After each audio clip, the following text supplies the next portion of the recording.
Africa. All right, now we want to go into the dailies, and as usual, there's a lot of things, you know, on the front pages of the newspapers, and of course on online stories as well. And to help me break it all down, brighter than the sun itself, Apioko has joined me in the studio. Hello. Hello. How are you? I'm well. How are you? Charlie, when you come, I'm excited. Why? Yeah, no, because there's a certain... That's very suspicious. No, it's not at all. There's a certain happiness and energy that you carry and bring to the studio. Yes, and so excited to have you here. Good to be here. Good morning, David. Yes. So, there's a lot of things that are happening. Yeah. Galamasey a bit too much. Galamasey. I love where we're going right now because, I mean, I think a lot of us have wanted this momentum for a long time, you know. Of course, you know that back in 2016, we did our own campaign. I was looking on Instagram the other day, and I realized my photo is still up there. The one with the T-shirt, Stop Galamasey Now. Yeah, you know. So yes, we did that, and of course after that, the media coalition was set up, you know, against Galamasey and all of that, and various media houses also jumped onto it, and we pushed it. But the government stepped up at a point and said they were going to deal with it. And, you know, so what typically would happen, okay, let's see what you're going to do. You know, then different things were set up, Vanguard, Operation Vanguard, and all of that. But then, what's going on?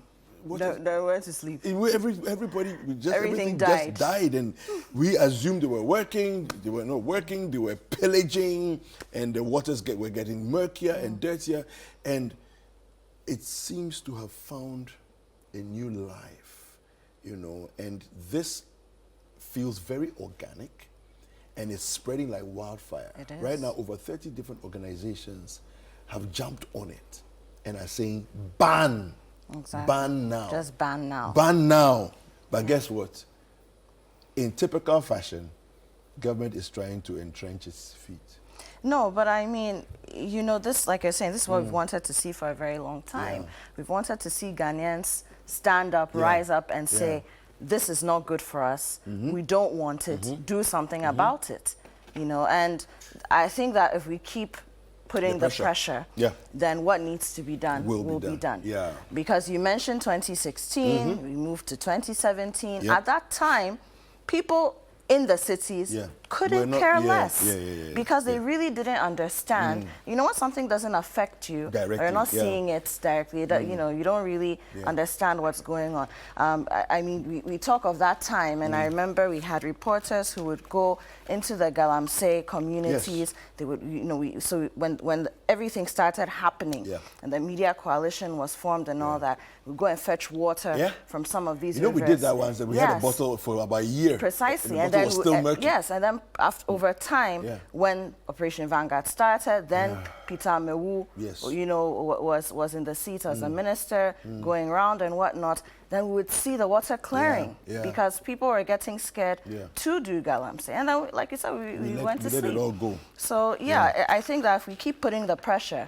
and letting people in power understand that this is not what we want. No, we won't take it. You know, and you need to do something about it. They will do something about it. The worst thing we can do is stop talking about it. Yeah, exactly. That's the worst thing we can do right now. You know, the other day on the news review segment, when Chris was hosting Samantha and Larry, Samantha made mention of a certain gentleman called Oketechie. And last night I happened to actually watch Oketechie, a video of him. And you know what he was doing? Oketechie, the one Samantha referenced was when he arrested it was a citizen's arrest of some Chinese Galamaseyers, right? Yesterday I saw him, do you know what he's doing?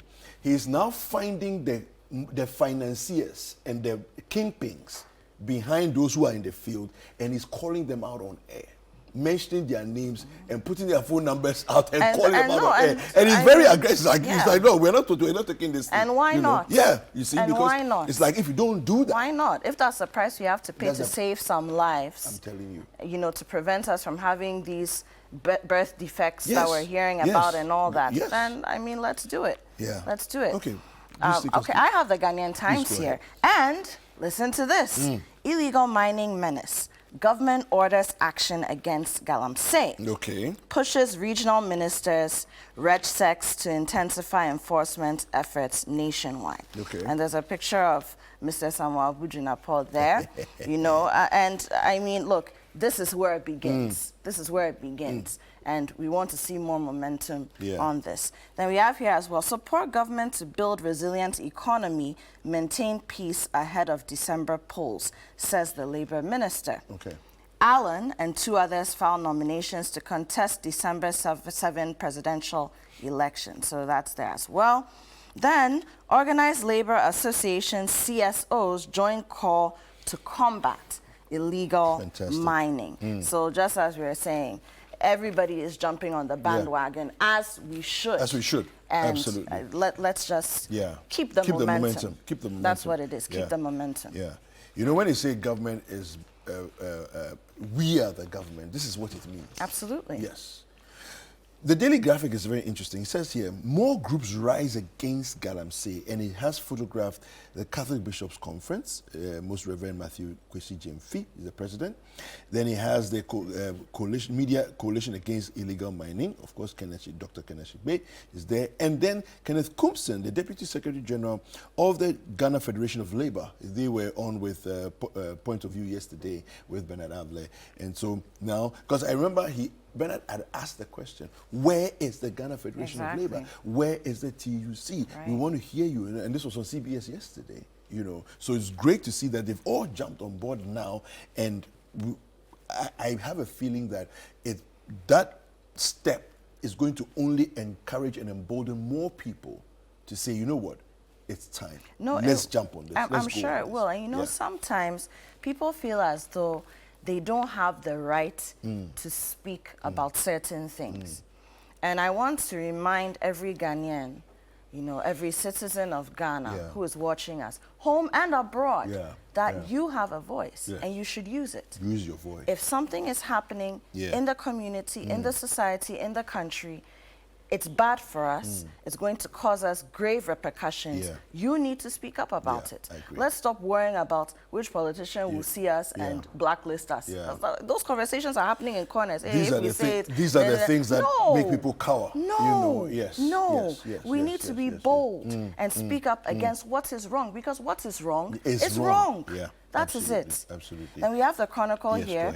Same story. Regional ministers tasked to intensify actions against Galamasey. Quotes from Minister Samuel Bujinapor. Baumia's master plan for railways to partner private sector investors to develop network across the country. And you can read on stories, you know, pages 3, 5, and 7. We're still in campaign and manifesto breakdown season. So we see a lot of these things popping up, but it's great. I see that, again, talking about us as citizens and taking control of our parts of the governance system. More and more people are paying attention to the issues this time around. Before, people wouldn't even be talking about a manifesto. Whatever was said, we're moving on. But now, people, the media, you know, regular Joes, people are taking up the issues and they are commenting on them, you know, and dissecting them from their perspectives, their perspectives of society, you know. I've heard market women talking about issues, you know, just walking around the market and hearing them. And it's nice because that's what we need. We need an informed populace that cares about the issues. I saw a video again last night of some 3 or 4 young people, well, not young people, because there's an elderly man in the video, there was a little young lady, secondary school age, and then there was a driver, also all commenting about, you know, Pius Hajides, you know, the whole brouhaha about him saying that he would take people to the U.S. When it comes to the he said the Olympics is happening in the U.S. next, and then if you vote for me, I will take you there, right? And then they were saying that the old man said, wait, is this not the man who was involved in that saga, the Australia issue, and then he took all the people? Then he said, nobody wins in a Sujaman if you tell us lies. I was like, whoa. Then somebody else, another driver, separately, also repeated the same thing. Said, I am not from here, but I live here. And I realized something, that people don't win here if they come and tell lies. Wow. I was like, you know what? The issues, people, we are becoming more discerning. Absolutely. We are becoming more discerning. Absolutely. And that's but don't forget that happy. More and more people are going to school. Yeah. That's one. True. Okay? True. More and more people are literate. Yes. And don't forget that being literate doesn't mean that you speak the best English. No. It just means that you're able to process information, the issues, yeah. you know, grasp it at a certain level and analyze 100%, it for yourself. Yeah. And then also there's the internet. And across the country, and some of the very remote places, you'd be surprised. Yeah. The young people are on TikTok. Yep. And in their own way, they are engaging with the information that's being thrown at them. I believe that's so important. Let's not forget, you know, that people now have more access than ever to information. And they will use that information to inform themselves in the coming election. You know. The Anchor newspaper says here, small-scale mining, not a criminal venture. Don't ban it. Miners plead. Now, these are the small-scale miners, you know, association. We have that here now, too. I feel that, yes, the fact that it's not criminal doesn't mean that for the exigencies of the times where we find ourselves in, we shouldn't place a complete ban. I think we should do that for the sake of our water bodies. Because you see, for example, COVID, the drastic measures we put in with COVID was to save all of our lives. So the fact that it's not criminal doesn't mean that for a season there has to be a complete blackout. Yeah, and I mean at this point, we don't even know what small-scale mining is anymore. Thank you. The lines are so blurred. Thank you. It's all blurred. Because everything has been blown out of control, completely out of proportion. So we need to get to a place where we can reset, you know, reset. We can, you know, reset, just come to a place where we figure out what does small-scale mining mean now? Yeah. Is it the same thing that it meant 15, 20, 30 years ago? Yeah. You know, is it the same thing that we were seeing years ago with the headpans and the water, or now it's different? What does it mean? Yeah. And do we need to revisit the regulations, the laws that govern it? We have to do that. Because I can bet you anything, the small-scale mining is in the same capacity as all those doing Galamasey. But that's how we got here. And it's only because they are legalized, because they have a license, that's how we got then it's here. not criminal. That's how we got here. You know, but in reality, in the practice of it, is as damaging. You know, anyway, so those are other things. Of course, we have here Alan picks Kwesi Pratt's in-law as running mate. Right. So we have here the business analyst, Galamasey again, organized labor to go on strike if government fails to act. And we need to see more of that. We've been saying, again, Galamasey Menace declares state of emergency. Media coalition against Galamasey to His Excellency Akufo-Addo. Okay. And then we have here again, inflation declines marginally to 20.4%. As well, government spends less, records lower than targeted revenue for first half of 2024. Super. Interesting. And then Gov't elected GBA president. Kudos to her. Really, really nice to hear that. Really nice to hear that. Absolutely. Well, the Daybreak also has that story. She says here, Gov't says, you won't regret. I will make you proud. Pfizer pledges $5 million financial support for Ghana's health sector. Pius Hajide defends World Cup promise. And we have cocoa farmers hit jackpot. And Galamasey, government committed to sustainable mining, says Jinapo. Yes, Honorable Lands Minister, that's not what we're asking for. We're not asking for sustainable mining. We need something more drastic than that at this point. The Business and Financial Times, BNFT, Standard Chartered leverages technology to unlock literacy and public speaking potential in youth. Okay. I mean, that's interesting. And then we have here Imperial General Assurance appoints Harry Oforiatta as new MD. Interesting things happening in the world of insurance. Yeah. Cocoa prices up. Yeah, so you can read more about that on page 3 of the BNFT. Then we have here, trade, digital solutions to drive compliance and trade, says the Afri-Exim Bank. Okay. And then again here, inflation continues to decline, down to 20.4% in August 2024. The market watchers warn of remaining upside risk. So yeah, inflation is dropping, but be careful. Yeah. On the cocoa prices one, we had one here, Farmgate. This is on the front page of the Daily Graphic. It said, Farmgate cocoa price soars. The ton has gone up from 20,928 to 48,000. That's per ton. And then one bag has gone from 1,308 to 3,000 Ghana cedis. Okay. My only concern with the figures and all of that is that what was the actual value? Do you see? So if you say 1,300 and it's gone up to 3,000, when was it 1,300? And what was the actual value to the dollar? I see what do you understand? As per the 3,000, because the 3,000 could actually be lower than what it was when it was started at 30,000. I mean, I would like to know exactly what it means. I mean, what does it mean for the cocoa farmer? What does it mean for the value chain and every bit of that? I would like to understand that. Whatever it is, it's good that it's gone up. That's what's important, I guess. I think you want to do one more. Then we have the New Independent. Allen files presidential nomination to become Ghana's next president. And then Printpack launches nationwide campaign to expose culprits engaging in Galamasey. So everybody is woke when it comes to Galamasey. I'm telling you, it's everybody, exciting. And we love to see it. It's exciting, So we go to the online stories. We have ChannelOneNews.com. We also have CityNewsroom.com. Now, I want to start with the CityNewsroom.com one, because that one is what irks me.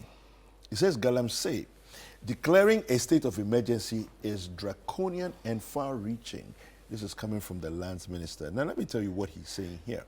The Minister for Lands and Natural Resources, Samuel Abu-Janapo, has described calls for a state of emergency to combat illegal mining, known as Galamasey, as draconian and far-reaching. He stressed that while the fight against Galamasey remains one of government's top priorities, extreme measures could have unintended consequences on the economy, livelihoods, and governance. I'll leave it there. What do you think?